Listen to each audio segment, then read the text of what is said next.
Grief changes you. It doesn't just break your heart, it rearranges it. People think healing means moving on or forgetting, but it doesn't.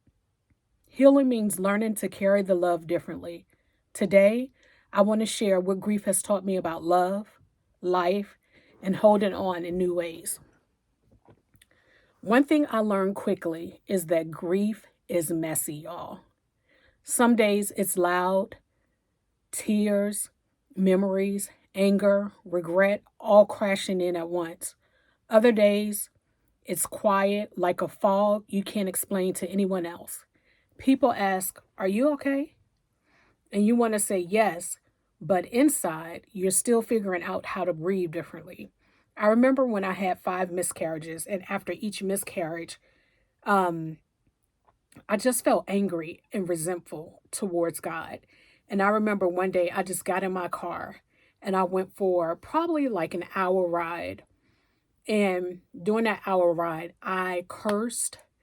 I um I cried for that whole hour. My eyes were puffy, but I got it all out. Like everything that I wanted to say to God because I was so angry. Um I used to think that grief had stages, like you just move through like in a certain order, like checking boxes, if that makes sense. But it's not linear. You can feel acceptance one day and then you can fall apart the next. You have to give yourself permission to feel however you feel. Grief has no timelines or no rules. And don't let people make you feel bad for grieving. Grief has no timeline or rules. My grandparents have and my great grandmother have been dead for years, but there are still moments where I grieve them.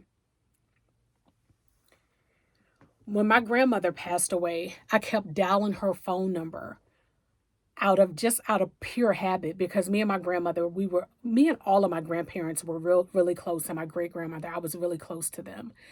And so, me and my grandmother Alice, we spoke to each other every single day, sometimes 2 and 3 times a day. So, I would dial her number out of habit. I knew initially when she first died, I dialed her number out of habit, just not even thinking about it. But then as I continued to do it, I knew that no one would answer, but somehow, some way, it made me feel close to her. At first, I thought maybe this meant Kimberly, like you're not healing. But then I realized healing doesn't mean forgetting. It means finding new ways to carry the love, the calls, the memories, the recipes, because God knows she could make a good old pound cake. The birthdays, they live on differently now. Honor the anniversaries, honor the birthdays and the milestones that you had with that person. Light a candle, cook their favorite meal, share their stories out loud, keep their memory alive. Um, keeps their love alive too. Grief also taught me that love really never dies. It shifts, it softens, but it stays.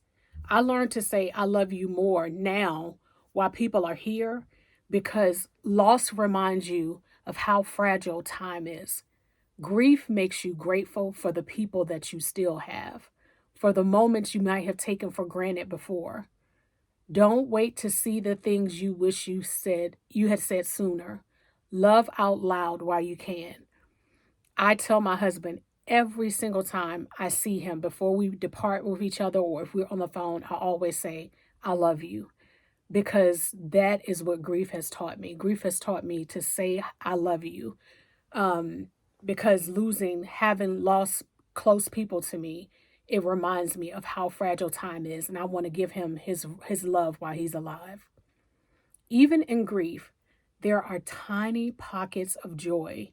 Laughing about an old memory, hearing an old song that they loved, seeing their handwriting on a note that you kept. The first time I laughed after losing my dad, I felt guilty, I'm like it meant that like I didn't care because I was laughing, but it didn't. It meant I was carrying them, carrying him with me into life's good moments. And so let joy coexist with grief. It doesn't erase your love or your loss, it honors both. When my dad was living, he loved music. He introduced me to music, to a lot of music, a lot of music genres.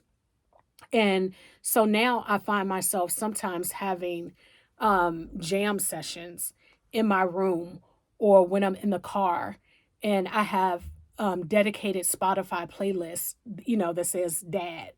And I'll play those songs that remind me of him, and I dance and I laugh and I sing. Um, so let joy and grief coexist. Grief will definitely change you, but it can also deepen you. It teaches you to love better, live slower, and treasure people harder. This week, honor someone you've lost in a way that feels right for you. Say their name, tell their story, or simply whisper, I love you, into the quiet, because grief never really ends, but neither does love. If this video touched you in any way, I want to hear from you in the comments, and I want you to share it. And I want you to know that I love you so much today, and I look forward to seeing you in the next video.